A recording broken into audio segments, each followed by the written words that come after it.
6 दिसंबर 1992 को अयोध्या में बने विवादित ढांचे को कार सेवकों द्वारा ध्वस्त किया गया। इस घटना में कई कार सेवक मलबे में दबकर वीर गति को प्राप्त हुए। इसके अलावा कुछ कार सेवक किसी प्रकार के हमले के कारण भी अपने प्राण गंवा बैठे। इनमें से अजमेर के एकमात्र नवयुवक स्वर्गीय अविनाश माहेश्वरी भी थे, जिन्होंने कार सेवा के दौरान अपने प्राण गंवा दिए थे। सभी कार सेवकों ने राम मंदिर निर्माण का सपना देखा था। आज उन सभी कार सेवकों का सपना पूरा होने जा रहा है।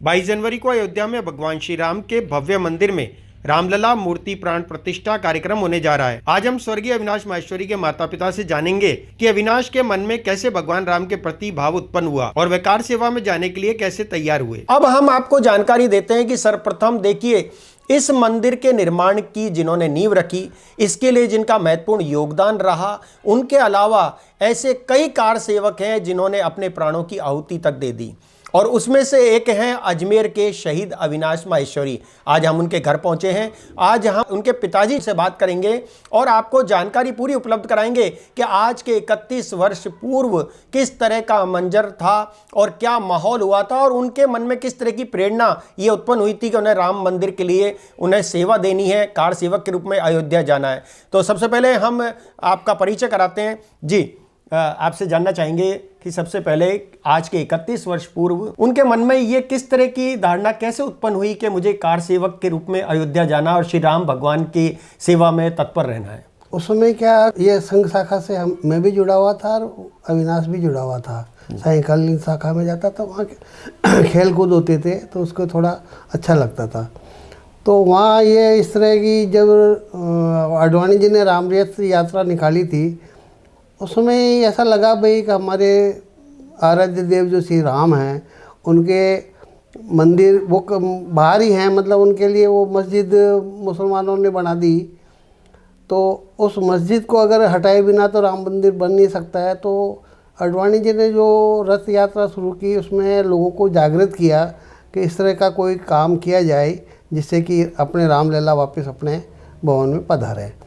तो उसमें माहौल ऐसा था, तो हम सबके उसके मन में ही नहीं, बाकी सभी भारतीयों के मन में ये था कि भी कुछ करना चाहिए ताकि ये जो कलंक है ये हट सके। जी, यहाँ से जो शहीद अविनाश हैं वो यहाँ से किस दिन रवाना हुए थे और कितने लोगों के साथ? जहाँ तक हमें जानकारी है कि 28 कार सेवक उनके साथ में अजमेर से रवाना हुए थे। अलग अलग जगह के थे, लेकिन अजमेर से मात्र एक ही अविनाश माहेश्वरी यहाँ से निकले थे। 28 नवंबर तय हुआ था अजमेर से कार सेवक जाएंगे। उसमें घर में चर्चा हुई थी, तो उसने कहा था पापा मेरे दोस्त जा रहे हैं, मैं भी राम काज के लिए जाना चाहता हूँ। तो प्रोग्राम ऐसा था भाई पहले मैं जाऊँगा, उसके बाद में वो जाएगा। लेकिन उसने कहा मेरे सभी दोस्त जा रहे हैं तो मैं जाऊँगा। तो उसकी जिद थी, इच्छा थी हार्दिक। तो मैंने कहा भाई ठीक है, पहले आप जाओ, उसके बाद मैं जाऊँगा। तो 28 तारीख को सुबह 5 बजे करीबन, 27 की रात को उसकी मम्मी से बात हुई थी, तो उसकी मम्मी ने मना कर दिया था उसको कि नहीं जाओगे। तो वो रो धो करके कमरे में सो गया। बैग वैग तो जमा लिया था उसने। सुबह ओम जी मोयल जो मेरे दोस्त हैं, उनका छोटा भाई सुरेंद्र, वो अच्छे दोनों अच्छे दोस्त थे। तो सुबह 5 बजे करीबन वो घर आया और उसने बाहर से आवाज़ दिया अविनाश। तो उठ के अपना बैग उठाया और बोल दिया मम्मी को मैं अयोध्या जा रहा हूँ। मैं उस समय इस पर दूध वाले बूथ पे था, मिल्क बूथ पे। तो वो मेरे पास आया, पापा मैं अयोध्या जा रहा हूँ और राम काज के लिए जा रहा हूँ। मैंने कहा ठीक है, जाओ खुशी खुशी, जिस काम के लिए जा रहे हो वो काम करके आना और जल्दी लौटना। कि पापा आप चिंता मत करो, हम जल्दी ही वापस वो काम के लिए आके चले जाएंगे। मैंने कहा जो भी काम तुम्हें अपना लीडर बताए वो काम तुमको करना। तो यहाँ से जितेंद्र जी बहल थे, उनके टीम में ये गया था। 28 करीबन स्वयंसेवक थे। ट्रेन से ये लोग अयोध्या पहुँचे। उस बीच में क्या, उसमें मोबाइल तो थे नहीं, तो हमें बीच की कोई सूचना उसकी हमारे पास तो नहीं थी कि भाई क्या हो रहा है क्या नहीं हो रहा। लेकिन 30 तारीख को उसकी बहन का जन्मदिन होता है, 30 नवंबर को। तो उसने वहाँ से एक अंतर्देशीय लिखा था शुभकामनाएं देने के लिए। वो लेटर तो उसको खैर उस घटना के बाद मिला, तो उससे मालूम पड़ा भाई उसने लिखा भाई हम सब काम ढंग से चल रहा है, ऐसा कोई माहौल ख़राब नहीं है, हम जल्दी ही काम निपटा के आ जाएंगे। अब 6 तारीख को टीवी पे सुना था भाई वहाँ कुछ घटनाएं हुई है, डेमोलिश तो हो गया वो जगह, तो कुछ कार सेवक घायल हुए हैं, इस तरह की चर्चा थी। ऐसा कोई दिमाग में नहीं था भाई क्या हुआ, कोई ऐसी नहीं थी भाई इतनी बड़ी दुर्घटना कोई हुई होगी। लेकिन 7 तारीख को सुबह ओम जी मोयल जो मेरे दोस्त हैं जी। वो आए मेरे पास, कहा भाई साहब इस तरह की घटना हुई है और अजमेर का कोई कार सेवक घायल हुआ है, तो अपन संघ कार्यालय चलते हैं और वहाँ से मालूम करते हैं कि भाई क्या हुआ, कौन है। हम दोनों सुबह ही जल्दी 6 बजे होंगे करीबन संघ कार्यालय चले गए। तो वहाँ जाने पे मालूम पड़ा भाई अविनाश पांडे करके कोई है, वो घायल हुआ है जी। तो अविनाश पांडे तो अपना तो अविनाश माहेश्वरी था जी। तो अविनाश अपन ने सोच लिया भाई अपना तो बच्चा नहीं है, लेकिन अविनाश पांडे अजमेर से नहीं गया था ये हमको मालूम था। तो मैंने कहा शायद गलत खबर मिली होगी, कहीं और का होगा बच्चा। हम वापस घर आ गए। जब गली में एंटर होने लगे तो चारों तरफ मिलिट्री लगी हुई थी, कर्फ्यू लगा हुआ था और दूध वाले अखबार वालों किसी भी आदमी को अंदर जाने के लिए वो अलाउ नहीं कर रहे थे। उसमें थोड़ा डाउट हुआ कि कहीं न कहीं गड़बड़ अपने बच्चे के साथ तो नहीं हो गई है, लेकिन ऐसा पूरा नहीं था भाई अपना ही हुआ होगा। हो सकता है भाई माहौल ऐसा हो तो लग गया हो कर्फ्यू, पूरे अजमेर में कर्फ्यू लगा था तो यहाँ भी लग गया था। तो 7 तारीख तो इसी उदयवन में हमारी निकल गई कि भाई क्या हुआ क्या नहीं हुआ, कुछ पता पड़ा नहीं। टीवी वगैरह में ऐसी कोई सूचना थी नहीं। अच्छा, घर पे आया भी नहीं था मैं, दिन भर इधर उधर यही मालूम करने में रहा भाई क्या हुआ, कौन है क्या है। 7 तारीख की शाम को एसडीएम साहब का फ़ोन आया मेरे पास। तो उन्होंने कहा जी कोई अजमेर का कार सेवक घायल हुआ है और शायद 8 तारीख तक वो यहाँ पहुँचेंगे। पहले तो इस तरह की सूचना थी कि भाई हम अयोध्या से यहाँ ला नहीं सकेंगे, तो क्या आप वहाँ अयोध्या पहुँचेंगे क्या। मैंने कहा भाई अगर व्यवस्था होगी तो ज़रूर जाएंगे, अगर कर्फ्यू लगा हुआ पूरा देश में और अगर नहीं आ सकते हैं तो कोई दिक्कत नहीं है, जाएंगे। एसडीएम साहब ने कहा भाई 8 तारीख को पहुंचेगा तो आप हमारे साथ चल के शिनाख्त करना भाई कौन क्या है।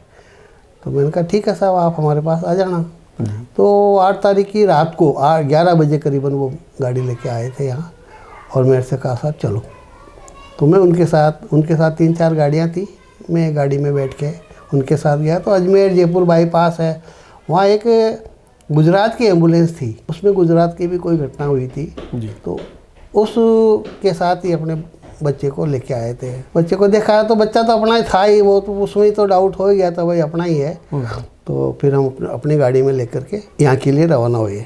अब रास्ते में मैं सोचा अगर रात को घर पे लेके चलूँगा तो रात कैसे औरतें, बहन है, माँ है, सगे संबंधी हैं, कैसे रात निकालेंगे।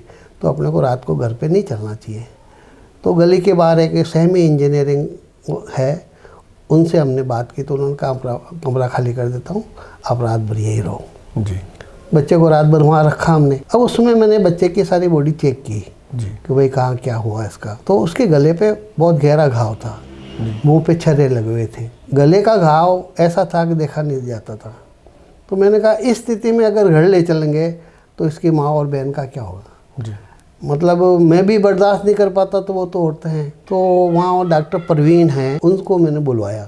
मैंने कहा जी इस तरह का मेकअप कर दो कि ये गले का घाव बिल्कुल नहीं दिखे और चेहरे पे जो छर्रे लगे हुए हैं वो थोड़े लाइट हो जाए ताकि घर पे ले जाएं तो औरतें इतनी इसको देख के इस तरह का उनको ज़्यादा शौक नहीं लगे। काफ़ी मेहनत की डॉक्टर साहब ने। गले का घाव तो बिल्कुल उन्होंने छिपा दिया, कहीं दिख नहीं सकता भाई गले पे भी कुछ हुआ है। और जो स्पॉट थे छर्रे के वो हल्के कर दिए उन्होंने। इस दौरान संघ कार्यालय से समाचार मुझे मिला कि हम अविनाश को पहले संघ कार्यालय ले जाएंगे, वहाँ से जुलूस के रूप में घर लाएंगे, उसके बाद में अंतिम क्रिया के लिए ले जाएंगे। मेरे दिमाग में ये आया कि मैंने कहा अगर ये ऐसा करते हैं तो हो सकता माहौल बहुत उग्र था उस समय जी। मैंने कहा 2-4 घटनाएं अगर हो गई तो बहुत काम ख़राब हो जाएगा, मैं बर्दाश्त नहीं कर पाऊँगा। तो मैंने उनको मना कर दिया। मैंने कहा मैं तो अलाउ नहीं करता, मैं सीधा 5 मिनट के लिए घर ले जाऊँगा इसको और 5 मिनट में जो भी अंतिम क्रिया घर पे जो भी करनी है वो करा के मैं जितना जल्दी हो इसका अंतिम संस्कार करना चाहूँगा। हज़ारों की संख्या में लोग बाग इकट्ठे हो गए। सुबह मैं 6 बजे 6:30 बजे करीबन घर लाया। तब तक इन औरतों को इतना डाउट नहीं था कि ऐसा कुछ है, आया कि नहीं आया। लेकिन जब उसको लेकर आया, जब इनको मालूम पड़ा भाई है, तो फिर 10 मिनट 15 मिनट लगे होंगे। उसमें फिर हम लेके चले गए। तो लोग बाग, कर्फ्यू तो लगा हुआ ही था लेकिन लोग बाग आए, डंडे खा के भी आए। इतनी भारी भीड़, वो शमशान के ऊपर जो पहाड़ था, सारा पहाड़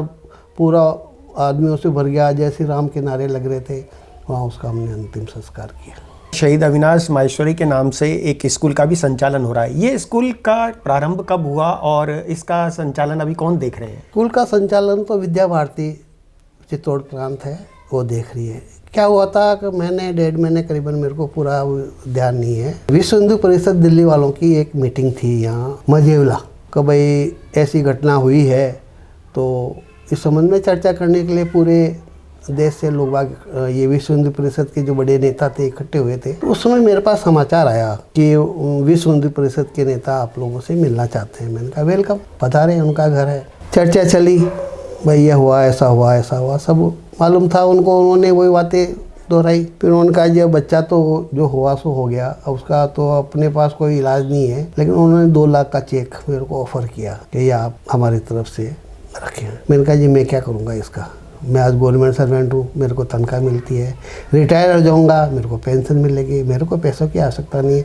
2 ही तो व्यक्ति हैं खाने वाले, एक उसकी बहन है, उसकी शादी हो गई, वो अपने ससुराल गई, मेरे पास और कोई लाइबिलिटी है नहीं, तो मैं ये पैसा नहीं लूँगा। किसी ऐसे व्यक्ति को या ऐसे स्वयंसेवक जो जिसकी डेथ हुई है, उसका अगर परिवार गरीब हो तो उसको दो, तो उसके काम आएगा।